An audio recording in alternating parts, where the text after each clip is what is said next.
who's still doing a show. It's Talk of Champions. Tyler Watts, Jim Dunaway here.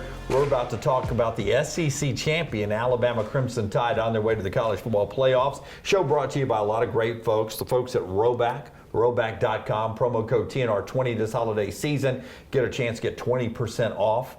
Anything on their website, Roback.com. Also, our friends at MyBookie, MyBookie.ag. Get a 50% deposit bonus there when you go use the promo code next round. And by our friends at the Watts Agency. Your name's on it, so it means a lot to you. Give me a call, 205-822-5477. It does mean a lot to me. It means a lot to me to help other people. Absolutely. You're a giver, always have. That was a little bit, my kids watched a show that had a character that did that a lot. It was, they're from Australia. It was this little band. I can't remember the name of them. But one of their characters did that a lot. Like a boy band? It was kids music for like when they were little bitty kids. Okay. Teletubbies? Nope. But in that same genre. Yeah, I'm with you. Yeah, it was Australian dudes, and I can't think of them right now. That means you're hip. Nope. This does? I don't know. Yeah, firing on all cylinders, though, is that Alabama football team right now. Let's start with... Speaking of shooting them up. That's right. The Georgia Bulldogs and Alabama SEC championship. Everyone's had time to let that digest and stuff. When Georgia marched it down the field and scored on that first drive, we've been told since then that Nick Saban went over there with his defensive staff and the staff on the headsets and basically said, let's just play them straight up. Let's just let our guys play and keep it simple and make them beat us instead of us beating ourselves. I guess if I'm a Bama fan, I would ask myself, why would you not do that every week? So there's my question. That's the question. Why would you not do that every week? Sometimes I think that, well, first of all, you don't always know if you can. You watch, you evaluate on film, but you still feel that you have to have an answer for everything your opponent does. But this is a question that's been going on for the last 5 years. Alabama potentially tries to do too much on the defensive side, and it slows down their players because they're thinking instead of reacting. Sometimes you're just better than your opponent, and you do need to get back into making them beat you straight up. I had not heard that. I was talking to somebody, though, at halftime, and we were discussing how Georgia on that first possession, a lot of misdirection, a lot of speed, getting up, hurrying up to the line of scrimmage, keeping Alabama off balance, and then that kind of went away. Maybe that's the reason why, is because they realized that, hey, they've adjusted, none of this stuff's going to work anymore. But we even talked about it at halftime. So many times you get to this point of the season, championship games and stuff, and some coaches will get away from who they are. And you've got to stay true to what you do well, because it's comfortable for the players and they know what to do and how to react and how to play at that. So I guess that falls in line. There's one observation I have, and Georgia is not Michigan, and Michigan is not Georgia. They're both separately really good football teams, but there is a physical element to both of them. They do a lot of things alike. And I will tell you, as we get ready for the Michigan game in Pasadena, I love the way this team tackled on the edges. Right. When sometimes they had the hats out there for man-on-man blocking. This team and this defense has been really good about beating a blocker and making a tackle. So in big games, that's always key, is how do you prevent what typically is a 15-yard gain from being a 15-yard gain and making it a 5-yard gain? You can live with that, right? Right. Open field tackling is kind of a lost art anyway. I don't know that they spend enough time on it across the country at any particular level of just the fundamentals of football. You get so caught up in the X's and O's that you get away from what really matters, putting your hands where they're supposed to be, driving people, blocking, tackling. That's what wins football games. Our secondary has done a tremendous job. Deontay Lawson, you could tell he was as close to 100% as we've seen him in a long time. That's right. He was a completely different player than what we saw the previous week versus Auburn when he was struggling to get to the ball carrier. The ankle injury, he was a step slow at Auburn. That was a little bit better. Now he gets a whole month to get rested. Absolutely. So you're going to have some guys heal up as well. But yeah, perimeter tackle, secondary coming up in run support was key the last 2 weeks in Alabama being able to win those football games. Yeah, so I love that on the edge. And then another thing, our friends at Pro Football Focus, they watched all the games, 10 of them on championship weekend, and they graded Kaden Proctor out. as the best offensive lineman in any team in any game this past weekend. We talk about where Jalen Milroe has come from week 1. Let's give a little shout out to Kaden Proctor where he's come from in week 1. Going against a little bit bigger guy on the defensive side than what we've seen the last couple of weeks, which helps him. But I even noticed the same thing during the course of the game. His run block was outstanding. You could tell the guy was jacked up and ready to play prior to the game. I mean, he was excited, visibly excited, like something I've not seen from him all year long. You could tell he was ready to go. But his run blocking was really good. He was getting his hands on the defender, driving with his feet. He did a good job of his leverage. But even in a lot of one-on-one pass pro setups, he was moving his feet and he was forcing the guy around him or just staying mirroring him. He wasn't getting beat. He had one bust to where his defender went down and he had an edge pressure. He didn't pick that up. But outside of that, that's the only thing I really saw. It was by far his best game. And that whole unit, Tyler Booker told me afterwards, you know, we finally have become the offensive line in August I thought we were going to be. What is it? It's not just Proctor. I mean, across the line, they've gotten better, right? Man, you got 5 guys trying to do one thing. They all have to win their battles to have a successful play. We've always talked about this. It's the most challenging thing because of the sheer numbers that it takes to be to be perfect. And one guy messes up, and the whole play is a bust. So yeah, it was probably their best performance of moving people consistently, I would say. Did a great job in the first half. Lacked off a little bit in the third quarter. Some of that might have been play calling as well, though, just kind of getting away from the run. But you know, it was a lot of times it was pick up 4 or 5 yards on first down, and then we would throw it twice. I didn't necessarily care for that. When you got guys on their heels, I like to keep them on their heels. But this offensive unit up front played by far their best game. So months off. Then again, Georgia didn't rush but 3 people. Yeah. You know, they were so concerned about Jalen Milroe.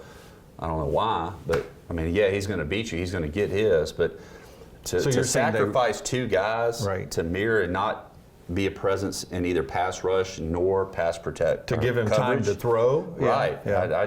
I didn't understand that philosophy. Yeah. And it didn't make sense because if you're bringing pressure, as long as you don't get past him, you're still rush lane discipline. Yeah. Rush lane discipline. Yeah. If you're where you're supposed to be and you're not giving up the gaps, then it's a challenge. It's basically that heat dome where you keep everything in front of you there. Yeah, that's a great point. I had not thought about it. As I think back to great time Jalen had a lot of plays. It was a 3-man rush. Yeah. 5 on 3. Not rushing anybody. 5 on 3. It's a great point. Tyler Watts, the Watts Agency. Our friends at mybookie.ag, mybookie.ag, promo code next round gets you a 50% deposit bonus as we do the talk of champions here, getting ready for the college football playoff. And one thing that will happen moving forward now after winning the championship, 30th, by the way, in Alabama history, 30 SEC championships, and by far number 1 in the league. I don't, for some reason, I think it's twice. For some reason, I don't want that to wash over people anymore, that to be the SEC champion still means something. We're such in a, during the Saban time, it's been, I mean, for good reason, 6 national championships. You played in 3 other championship games and lost. It's all about the playoffs. Right. The SEC championship, it is by far the best conference on the planet, and it still means something to win this league. I had a lot of friends at that game Saturday. It says by far the best atmosphere of any of the prior conference championship games that they've been to. A little more challenging for me since I'm in the booth and we're in press box to really get a gauge of what the atmosphere is like. They said it was by far the best one. Yeah, it was and I said this, it was a top 10 win for me if I put on my fanboy hat in Alabama football history. And I don't know why. I can't tell you that because I've seen, you know, in my lifetime, I've seen a number of national championships and a lot of big wins, but there was something about, I think it has to do with this team. And I've gotten to know the personalities of 4 or 5 of the guys really well, of how the nation has talked about the game almost passing Nick Saban by a little bit. You know, we're starting to hear a little bit of that last year. Kirby sort of has become the younger version of Nick on the stage. They had won 29 games in a row. They were really, as they should have been, confident going in. The fans were. There was just something about the smiles on the Alabama fans' faces when I was leaving, when I went back and watched the television broadcast. Were you shocked? That moved that into my top 10 all-time Alabama wins. And I'm not giving it what it deserves, because I honestly felt that Alabama would win that football game, and maybe so I'm not giving it its what it's due. Were you shocked and surprised at how calm Kirby Smart's demeanor was throughout the course of that game in all of his interviews. He was, yeah, we've been in tough situations before. It was almost to the point of nonchalant, I thought. Well, I think when you won 29 games in a row, you've seen it all. And I think like at halftime, have you? He's dominated a majority of those teams. They've been behind before in games. You know, they were. You still though get a sense there's a difference between being behind because you've missed some opportunities versus these guys might just be more physical and better than us today. They were behind going to the fourth quarter in the national championship game they won against Alabama. Yeah, that's a long time ago. I'm talking about over the last 29. We're talking about 29 well, games. That's where the streak started. You know, they lost the SEC championship. They beat Michigan, and then they beat Alabama. So that was win 2 of 29, and they were behind going to the fourth quarter. I think, you know, at that point you've got to just have the faith that they're going to come back. And Alabama. I take it almost as though that he couldn't. You want a sense of urgency, but you don't want to create panic. 100%, yeah. And I was almost like, I would have been on the nerve of my seat. We got to do this. We got a little more intense. So I wonder if he was reading his team and seeing that they were worried. Yeah. So he was trying to calm them down a little bit. Dude, we got this. We got this. I took music appreciation in college, not psychology. This is Talk of Champions, Roback.com, Roback.com, promo code TNR20. Great gifts this holiday season. Anywhere, Roback.com on the website. Get 20% off TNR20. Just so many heroes on this team when they get called on. Heroes in a sports term. I know some people hate when you say that, but just heroes for a team. Like Trey Amos. Okay, Kool-Aid goes down. Here comes Amos in this game. And, of course, you quarterbacks are going to throw right at him on the first play. The coordinator goes right after that and guy. You're going to put Brock However, Bowers. if Mike Bobo had watched enough film, he would also understand Trey Amos had been in this situation before. He made the play of the game versus Tennessee, forcing Joe Milton to double clutch, which allowed the sack that was scooped and scored for a touchdown that really separated Alabama and Tennessee that day. He's been in this situation before, and it seems like every time that he comes in, he's extremely physical, and he gets after it and he makes a play. He is such a talented guy, and we had Roman Harper on our show this week. He actually thinks that Alabama's secondary may be best with Amos at one corner, Kool-Aid at one, Terry on over to a star, Malachi in on the slot there, and Caleb down in the box. Yeah.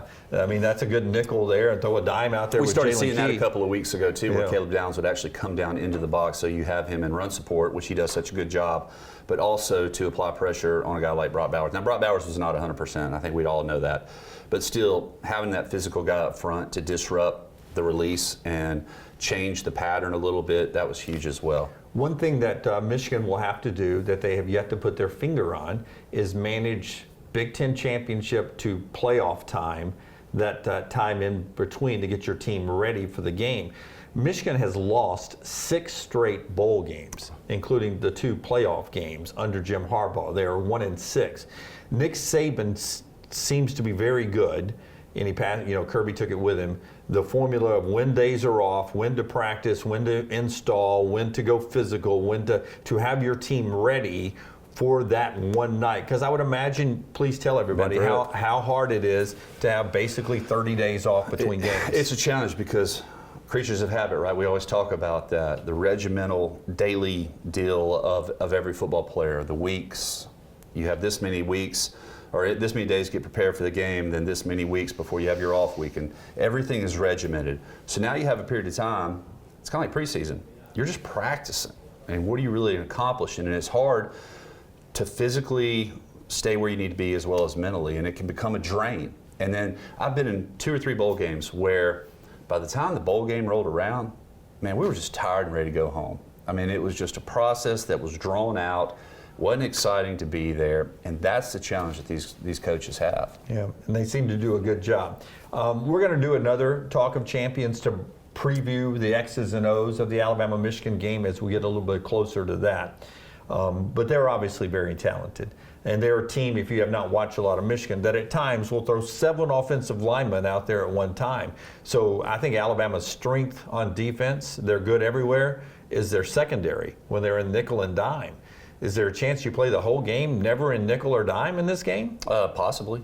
Possibly. I mean, you got a couple of interchangeable pieces with a guy like Caleb Downs who can come down and be a small linebacker, so to speak. But yeah, Michigan wants to try to see if they can win in the trenches. They want to be the physical team. If they find success, they'll stay in it. It'll be the biggest challenge. Alabama has to stop the run game first to kind of force Michigan into something they're very uncomfortable with. Rose Bowl, and I'll throw the stat out for everyone who may have missed us on the show. Maybe you just watched Talk of Champions here. Maybe you didn't hear it on the show this week. Maybe you already know this stat because you're good with this. But I'm doing some research getting ready. In all-time Rose Bowl games, Michigan only has 3 more wins than Alabama all time in the Rose Bowl, which is mind-boggling to me, right? Alabama's 5 wins, 1 loss, 1 tie, 8-12 for Michigan. Alabama played in the Rose Bowl game in the 2020 season, the 2021 Rose Bowl, and that was in Arlington because of the pandemic. Michigan hasn't been in this game since 2007. It means so much to their fan base, and now they're finally back in the actual Rose Bowl. It's going to be fun. It's actually the Rose Bowl game, not the national championship game. We've been out there for the national championship. This is the real deal. Rose Parade earlier in the day, afternoon kick, San Gabriel Mountains. This is going to be fun. It is going to be fun. I'm excited about it. Yeah. You know, I get to complete the trifecta too. I have played on that field. I have watched a game on that field in 2009 when Alabama, and now I get to call the Rose Bowl. So you've done it all. That's the trifecta as far as I'm just head coach. That's all. Only thing lacking. So you guys are quickly doing the math. That would have been the UCLA-Alabama game? I'm 1-1. 1-1. 0-1 when I play. Yeah. 1-1 when I cheer. Thank God I'm gonna be cheering. Yeah. Thank God this you're not. time. Well, I mean, I'd like to have you on the team. Appreciate that. Thank God I'm not playing, right? No, I was going to. That's where you were going. I was going to say that, but I'd like to have you in the quarterback depth room. Good QB. One 3 last or thing. 4. I know that that Milroe got MVP. I did not think that was his best performance in the last month by far. I thought he was just north of average. I thought he missed a lot of opportunities he had, which is not horrible though, because Alabama for the first time in a while won when he wasn't pretty close to his best. Didn't have to be a superstar for them to win. He did not have to put the game on his shoulders to win that thing. Hats off to Roydell and to Jace for picking up. Roydell and Jam for picking up when Jace was out of there. No, but the biggest thing was that defense. Yeah, and the defense was fantastic. It was really the strength coming in that we knew would travel, be consistent. They played outstanding. Yeah, and these receivers, man, we trashed them for a couple of years just because they weren't, Jerry Jeudy and Waddle and Devontae. These are some dogs at receiver, man. They make some tough catches. Jermaine and Bond, they make some tough plays, man. And Cubby Prentice got an opportunity when Vincent exited the game to come in and make a couple of plays as well. It'll be a different look versus Michigan. Also, how much man do they play? Georgia plays a lot of man. A lot of times from a quarterback standpoint and wide receiver, it's a one-on-one situation. You just have to win your matchup to create separation. Now you're really going to have to start reading defenses, because I would imagine Michigan is going to force Jalen Milroe to read coverage and to be accurate with the football. He potentially might be able to do that. I think he can. Yeah. I think he can, because I think that's going to allow enough protection up front for him to deliver the ball downfield. Second best grass in the world in Pasadena. I love That's just what everybody's always told you. No, it's good. When you walk down there, it doesn't look like any other field. It looks fantastic. No spray paint? No spray paint A at lot all. of football stadiums will spray paint their grass green. Not in Pasadena. Look forward to it. We'll have another Talk of Champions coming up football-wise before we get to Pasadena. Thanks for being with us. Thanks so much to mybookie.ag, roback.com, and of course our friends at the Watts Agency. Give us a call. Look us up online, TylerWattsInsurance.com. Whether it be your home, your auto, power sports, your motorcycles, your four-wheelers, or your business insurance, we would love an opportunity to help you. Yeah, championship analyst here. First year being the analyst. And don't say that, man. Why you just jinx everything? I'm not jinx. You're SEC champion. You can't take that away. But the SEC doesn't mean as much as it used to. No, we started off literally saying did it we does. We did. Yes, it does mean a lot. That's Talk of Champions.